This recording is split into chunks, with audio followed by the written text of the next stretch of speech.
આખા ગામના સમાચાર તમારે વાંચવા છે, પણ આ ઘરમાં શું ચાલી રહ્યું છે ને એનું તમારે બિલકુલ ધ્યાન નથી રાખવું. અરે પણ સવારમાં શું કામ વરસી પડી છો?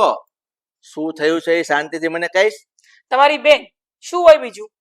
મારી બેન? અચ્છા, તને પેટનો દુખાવો શેનો છે ને એ મને ખબર પડી ગઈ, પણ શું કર્યું છે મારી બેને? તમારી બેન ક્યાંય સીધા નથી રહેતા. એટલે સીતા બિચારી કપડાં ધોવા બેઠી હતી તો એને કપડાં ધોતા ઊભી કરી અને કહે છે કે તું મારા માટે ચા બનાવી લે. શું તમારી બેન સાથે ચા પણ નથી બનાવી શકતી? એના હાથમાં મહેંદી લગાવેલી છે, પણ ના, કોઈ કામ એને કરવું નથી હોતું. આખો દિવસ ઓર્ડર કરતી હોય છે સીતા વહુ પર. એ તો સારું છે, મારી વહુ બિચારી ચૂપચાપ બધું સહન કરે છે, સંસ્કારી છે ને એટલે. બાકી હમણાં મારા જેવી હોત ને તો મોં પર જવાબ આપી દીધો હોત. તારી વાત તો ખરી છે. સ્નેહા છે ને, સ્નેહા પણ થોડું સમજતી નથી. પણ હું તને શું કહું, તું ચિંતા નહીં કર, હું સ્નેહાને સમજાવી દઈશ. તું એની સાથે કોઈ જાતની માથાકૂટ નહીં કરતી. એટલે તમે એવું કહેવા માંગો છો કે ઘરમાં ઝઘડા હું કરું છું? તમને તો ખબર નહીં શું કેવું મારે. તમારી બેન આટલા કારસ્તાન કરે છે તો પણ તમને દેખાતું નથી કાંઈ? હું તમને શું કહું છું, મારી એક વાત કાન ખોલીને સાંભળી લો. હા બોલ. તમે સ્નેહાબેનને ચોખ્ખે ચોખ્ખું કહી દો કે એમના છોકરા જોડે જતા રહે અમદાવાદ રહેવા માટે. હા, પાછું એમને એમના છોકરા જોડે પણ નહીં ફાવતું હોય કા? તને મેં કીધું ને, એને અમદાવાદમાં ફાવતું નથી, અને ગામડે છે ને, ગામડે મોકલીને તો ગામડે પણ એને એકલું લાગે છે. એટલે તમારી ભૂલ થાય છે. તમારી બેનને કોઈની હારે નથી ફાવતું, નથી ગામડે ફાવતું, નથી એના છોકરા હારે ફાવતું. કામિની, તું થોડુંક સમજવાની કોશિશ કર. આ સ્નેહાને અમદાવાદમાં ફાવતું નથી, અને રહી વાત ગામડાની, તને ગામડામાં નહોતું ફાવતું ને એટલે જ આપણા ઘરમાં લઈ આવ્યો છું. વાહ, બહુ સરસ. તમારી બેન નથી ગામડે ફાવતું, નથી એના ધણી હારે ફાવતું, નથી એના છોકરા હારે ફાવતું. તમારી બેન એક નંબરની ઝઘડાખોર છે, એટલે એને કોઈને હારે નથી ફાવતું. ચોખ્ખી વાત મારી સાંભળી લો. આજ પછી એમને કહી દેજો મારા ઘરમાં રહેવું એને તો ઝઘડા ન કરે બસ. પણ તું સવારમાં થોડીક શાંતિ રાખ, અને શું કામ મારું માથું ખાય છે? મેં તને કીધું ને, હું સ્નેહાને સમજાવીશ, એ મારી વાત જરૂર માનશે. તો આ બધી ચિંતા છોડ ને. હા તો કહી દો એમને કે છાના માના પડ્યા રે અહીંયા, ઝઘડા ન કરે મારી વહુ હારે. હા, હું કહી દઈશ. હવે મને શાંતિથી પેપર વાંચવા દઈશ. લો, વાંચો પેપર.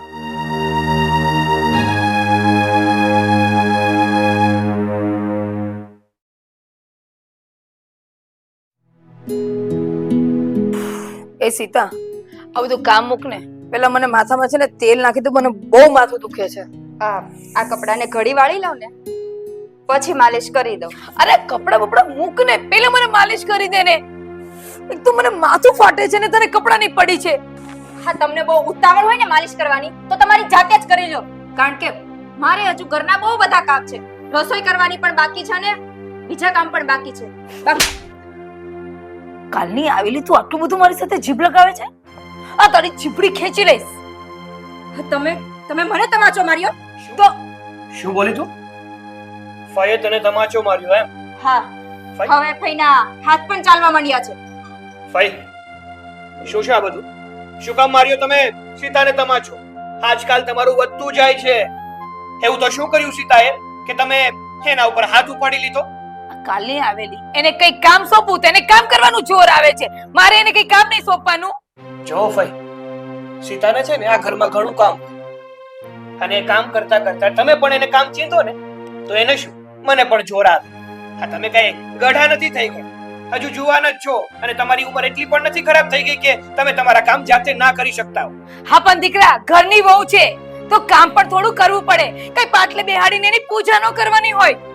હા, સાચી વાત છે તમારી કે સીતાને આ ઘરના કામ કરવા માટે લાવ્યા છે, પણ તમારા ગોલીપા કરવા નથી લાવ્યા. એટલે ચાના માના જે કરતા હોય ને એ કર્યા, અને આ ઘરમાં પડાર્યું. ખોટી સીતાને હેરાન કરવાની કોઈ જરૂર નથી. એટલે સાગર, તું એમ કહે છે કે હું આ ઘરના કામ કરું? આ 3% ની બાયડી માટે તું મારી હારે ઝઘડો કરે છે? ભાઈ, મારી પત્ની છે ને 3% ની નથી. પહેલા બોલતા શીખો, પાછો હું બોલીશ ને તો મરચા બળશે. એક તો સરખું બોલતા આવડતું નથી, સરખું જીવન જીવતા આવડતું નથી, અને લોકોને હેરાન કરતા જ આવડે છે. મારે છે ને તમારી સાથે કોઈ મગજમારી નથી કરવી. સીતા ચાલ, આમની સાથે લપ કરવા કરતા છે ને એની સાથે મગજમારી ના કરીએ ને એમાં જ ફાયદો. સાગર, બહુ લાગે છે પોતાની બાયડીનું. જાણે એને કઈ કામ જ નહીં કરવાનું, આપણે તો જાણે પડ્યા પાથરા રહ્યા છીએ. ખબર પડશે તને ખબર પડશે દીકરા.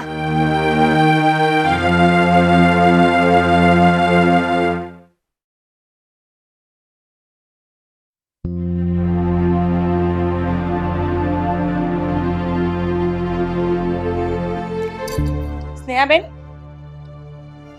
તમે મને જણાવશો કે મારી વહુને તમે તમાચો કેમ માર્યો? આપણી વહુ મોઢું માર માંગતી હતી તો મેં તમાચો માર્યો. શું બોલો છો? કઈ ભાન પડે છે તમને? અને હાથ ઉપાડતા જરા પણ શરમ નથી આવતી ને? આ તમારી લાડકી વહુ મોઢું માર માંગતી હતી તો મેં તમાચો માર્યો. અને તમારો લાડકો સાગર, એને જરાક સમજાવી દેજો. હમણાં જ મારી સામે જેમ તેમ બોલીને ગયો છે. હું આ બધું સાંભળી નહીં લઉં હો. કેમ નહીં સાંભળી લો? તમે સાગરની વાઈફને હેરાન કરશો તો એ તો બોલશે જ. અને હું તો કહું છું બોલવું જ જોઈએ. એક વાર નહીં 17 વાર બોલવું જોઈએ એને તમને. એક મિનિટ, મેં શું હેરાન કરી? મારે એને કઈ કામ નહીં બતાવવાનું. હા, બતાવાય કામ. સ્નેહાબેન, તમે એને કામ બતાવી શકો છો અને તમારું કામ કરવાની ક્યારે ના પણ નથી પાડતી. પણ એ બિચારી કોઈ કામ કરતી હોય ત્યારે તમે બીજું કામ ચીંધી દો છો. બપોરે માંડ આરામ કરવા માટે આડી પડે ત્યારે તમે એને બહારના કામ ચીંધી દો છો. આ તમે શું કરી રહ્યા છો તમને ભાન પડે છે? તમારા ભાઈ છે ને, તમે ગામડે રહેતા હતા ને તો તમારી પર દયા આવી હતી એટલે તમારી પર તરસ કરીને તમને રહેવા લઈ આવ્યા છે. અને જો તમે આમ ને આમ કરશો ને તો એ દિવસ દૂર નથી કે હું તમને આ ઘરની બહાર કાઢી મૂકીશ. આ યાદ રાખજો તમે. શું બોલ્યા તમે? કેમ શું બોલી એટલે? સંભળાયું નહીં? તમે મને ઘરની બહાર કાઢી મૂકશો? આ મારા ભાઈનું ઘર છે અને આ મારા ભાઈનું ઘર એટલે મારા બાપનું ઘર છે. અને આ ઘર પર મારો પણ હક છે. એટલે તમે મને મારા ઘરમાંથી જ બહાર કાઢી મૂકશો? બરાબર બરાબર ને? હમણાં તમે શું કીધું? આ તમારા ભાઈનું ઘર છે એટલે કે તમારા બાપનું ઘર છે. તો તમારા ભાઈની પત્ની એટલે હું તમારી ભાભી, ભાભી એટલે તમારી માં. બરાબર ને? તો મારો પણ હક છે તમને એક તમાચો મારવાનો અને તમારી શાન ઠેકાણે લાવવાનો. સમજ્યા તમે? એટલે છે ને માપમાં રહેજો. બીજી વાર તમાચો મારું ને એવા કામ નહીં કરતા. સમજે છે શું પોતાની જાતને? મારા જ ઘરમાંથી મને કાઢવાની વાત કરે છે. જોઈ લઈશું.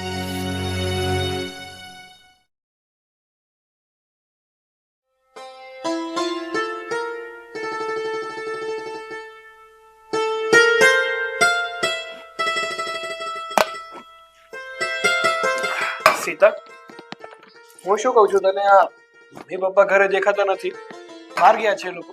હા, એ બાર કરિયાણું લેવા ગયા છે. કેમ, કઈ કામ હતું તમારે? કામમાં તો એ હતું કે હા પપ્પાએ હવે ફઈ વિશે કઈ વિચાર્યું કે નહીં? પણ દીકરા, તારા પપ્પાએ કશું જ વિચાર્યું નથી અને વિચારશે પણ. સીધા એક કામ કર, આ બધા જ વિચાર અને કામ પડતા મૂક અને સૌથી પહેલા મારી આ સાડીને ઇસ્ત્રી કરી દે. હાલો. પણ ભાઈ, મારે હજી સાગરનું ટિફિન પણ કરવાનું બાકી છે. હા, ઇસ્ત્રી તમે જાતે કરી લો. સીતા, ટિફિન પછી બનાવશું. પહેલા અત્યારે મારી આ ઇસ્ત્રી કરી આપ, કારણ કે મારે કિટ્ટી પાર્ટીમાં જવું છે, મારે અત્યારે પહેરવી છે. હા, સાગરને ઓફિસે જવાનું મોડું થાય છે. એટલે હવે તું મને કામ માટે ના પાડી રહી છે? હા, તમારે કિટી પાર્ટીમાં જવું હોય ને તો કિટી પાર્ટીમાં જાઓ, ભાડમાં જવું હોય ને તો ભાડમાં જાઓ. બાકી મારી પત્ની છે ને કઈ નવરી નથી તમારા માટે. આ તમારે ઇસ્ત્રી કરવી હોય ને તો જાતે કરો. શું બોલે છે એનું ભાન છે તને? તારી ફોઈ છું અને શેનો તારી પત્નીનું આટલું બધું ઉપરાણું લઈને બેસે છે? મેં એને કીધું કે ઇસ્ત્રી કરવાની છે એટલે ઇસ્ત્રી કરવાની છે. બધું કામ પડતું મૂકીને પહેલા મને ઇસ્ત્રી કરી આપ. બસ, બહુ થયું તમારું. મને તમાચો મારીને તમે આ ઘરના સાંડ તો બની ગયા છો. જો તમે મારા ફઈનો હોત ને તો આ તમાચાનો બરોબર જવાબ આપતા. અને એક વાત કાન ખોલીને સાંભળી લો કે આ તો તમે મારા પપ્પાના બેન છો ને એટલે બધું સહન કરી રહ્યા છો. મન ફાવે એવું વર્તન કરવું, મન ફાવે એવું કામ કરવું. પણ હવે છે ને આ ચલાવી નહીં લેવા. એટલે સાગર, હવે તું મારી સામે બોલીશ? હા, બોલીશ. અત્યાર સુધી નથી બોલ્યો પણ હવે બોલીશ. હવે છે ને મારી પત્ની સીતા તમારા કોઈ કામ નહીં કરે. તમારે જે પણ કામ કરવા હોય ને એ બધા જાતે કરવા પડશે. જોઈ લઈશ. તમને બંનેવને જોઈ લઈશ. થોડું ખરાબ કરી નાખ. રોજ જો કોઈ સવાર બગાડે છે ને તો એ માત્ર ને માત્ર આ વ્યક્તિ છે. પણ તમે તો શાંત થઈ જાઓ હવે. જો અત્યારે છે ને મારો મગજ બહુ ખરાબ થઈ ગયો છે. અત્યારે ને અત્યારે હું ઓફિસ જવા નીકળું છું અને નાસ્તો બહાર કરી લઈશ. હા, ટિફિન ટિફિન નથી લઈ જાઉં. અરે પણ ટિફિન તો લેતા જાઓ. સાગર શું ચાલી રહ્યું છે સીતા? આ સાગર આટલો ગુસ્સામાં કેમ હતો? અને શેનો દેકારો છે? શું થયું? તમને તો ખબર જ છે ને, હા સવારમાં ફઈબા આવ્યા હતા મારી સાડીને ઇસ્ત્રી કરી આપ. અને સાગરને ઓફિસે જવાનું મોડું થતું હતું એટલે એના માટે ટિફિન પણ બનાવવાનું બાકી હતું. મેં ખાલી એટલું કીધું કે સાગરનું ટિફિન બનાવવાનું બાકી છે, એ બનાવીને પછી તમારી સાડીની ઇસ્ત્રી કરી આપીશ. ત્યાં તો એ જોરથી બૂમો પાડવા માંડ્યા અને સાગરને તમાચો પર મારી દીધો. હા, આ સ્નેહા બેનું તો હવે વધી જ ગયું છે. ખબર નહીં શું કરું. પણ શું પ્રોબ્લેમ છે મને તો એ જ નથી સમજાતું. શું તકલીફ છે આ સ્નેહા બેનને? આ ફોઈ મારી સાથે આવું વર્તન કેમ કરી રહ્યા છે ને એની મને ખબર પડી ગઈ છે. શું કેમ કરી રહ્યા છે? શું વાત કરે છે? બોલ.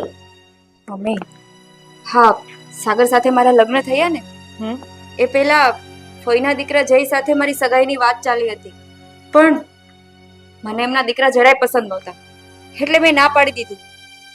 બસ આ વાતનો બદલો લેવા જ બસ આ વાતનો જ બદલો રહી રહ્યા છે ફોઈ મારી સાથે. એને આ ઘરમાં આવવાનું બીજું કોઈ કારણ નથી. આ ઘરમાં માત્ર ને માત્ર એટલા માટે રોકાયા છે કે એ મને હેરાન કરી શકે. બરાબર. તો આ વાત આમ છે એટલા માટે બધી દાજ તારા પર કાઢી રહ્યા છે. હા, પણ આનો કંઈક રસ્તો તો કાઢવો પડશે ને. હા બેટા, હવે આનો રસ્તો હું જ કાઢીશ. એટલે શું કરશો તમે? કરીશ ને બેટા, હું જ કરીશ. હવે એમને આ ઘરમાં 1 મિનિટ પણ હું નહીં રહેવા દઉં. અને આ બધી વાત હું સુધીરીને પણ કરવાની છું. કે આ ફોઈના છે ને બહુ નખરા વધી ગયા છે એમ પણ. અને તે એમના છોકરાને ના પાડી એના માટે તેને તને હેરાન કરે છે. આ તો યોગ્ય નથી જ ને બેટા. પણ હવે મને ડર લાગે છે. આ ફોઈ છે ને રોજ નવા નાટક કરતા હોય છે. એ એમની હદ વટાવે એ પહેલા હું એમને જ આ ઘરમાંથી બહાર કાઢીશ. હવે એને 1 મિનિટ પણ નહીં રહેવા દઉં. હું તારા પપ્પાને બધી વાત કરું છું. હા, તું ટેન્શન ના લઈશ.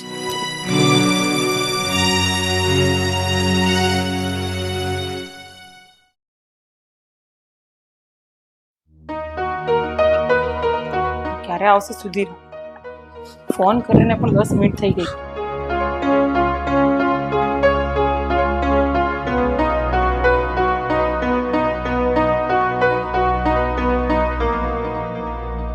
કામિની, શું થયું છે? અરે પહેલા બેસો. તે મને અર્જન્ટ ફોન કરીને બોલાવ્યો.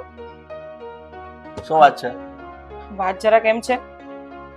હવે આ સ્નેહા બેને હદ વટાવી દીધી છે. અત્યારે હમણાં સાગર અને સીતા જોડે ઝઘડો કર્યો છે એમને, અને સાગર પર હાથ પણ ઉપાડી દીધો. શું? આ સ્નેહાએ સાગર પર હાથ ઉપાડ્યો? હા. હે ભગવાન, હવે આ શું કરવું સ્નેહાનું? મને તો એ જ સમજ નથી પડતી. સમજણ નથી પડતી એટલે હવે સમજણ પાડવી પડશે તમારે. બહુ થઈ ગયું. આ તમે ચલાવો છો ને એટલે સ્નેહાબેન આપણા ઘરમાં આટલું બધું નાટક કરી રહ્યા છે. પણ મહેરબાની કરીને હવે તમને 2 હાથ જોડું છું, સ્નેહાબેનને આ ઘરમાંથી રવાના કરો. કામિની, તને તો એવું જ લાગતું હશે ને કે હું સ્નેહાને કઈ કહેતો નહીં હોઉં? હા, નથી જ કહેતા. અરે ઘરનું નખો જ વાળી દીધું છે એને. અરે પણ તું શાંતિ રાખ. હું તને એમ કહું છું, હું એને સમજાવું જ છું, પણ તું એના સ્વભાવને ઓળખે છે ને. નથી એને એના ઘરવાળા સાથે જમતું કે નથી એના છોકરા સાથે જમતું. એટલા માટે જ એને અહીંયા મારે લાવવી પડી છે. પણ હવે હદ થઈ ગઈ છે. મારે તો કંઈક કરવું જ પડશે. અને તમને બીજી વાત ખબર પડી કે આ સ્નેહા તમારી બેન મારી વહુને કેમ હેરાન કરે છે? ના. તો સાંભળો કાન ખોલીને. તમારી લાડકી બેન છે ને સ્નેહા, એના દીકરા માટે પહેલા સીતાનું માંગવું આવેલું હતું અને સીતાએ તમારા ભાણિયાને ના પાડી દીધી છે. અને એ વાતનો બદલો સ્નેહાબેન વારે વારે આપણી વહુ સાથે લે છે. હવે એમાં સીતા વહુનો શું વાંક છે? તમે મને જરા સમજાવશો? હે ભગવાન, આ તો હદ થઈ ગઈ કહેવાય. અરે સીતાને એનો છોકરો નતો ગમતો તો એને ના પાડી દીધી. એ એના માટે થઈને કઈ આ રીતે સીતાને હેરાન કરવા માટે અહીંયા આવી? હા, એ આ જ વાતનો બદલો લઈ રહી છે અને આજે જ મને સીતા બહુએ કીધું છે. આ ખોટું થાય છે કામિની, આ તો તદ્દન ખોટી વાત છે. હવે આનો રસ્તો તો કઈક કરવો જ પડશે. રસ્તામાં કાંઈ નથી કરવાનું, એને આ ઘરમાંથી બહાર કાઢો બસ. હવે શું વિચારો છો? પણ કામિની, આ સ્નેહા અત્યારે ઘરમાં છે, ક્યાં છે? આ બેઠા રૂમમાં મહારાણી, બોલાવો ને અહીંયા. સ્નેહા, સ્નેહા! અને આમ ગુસ્સેથી બોલજો. શાંતિ રાખ. બોલો ભાઈ. બેસ અહીંયા.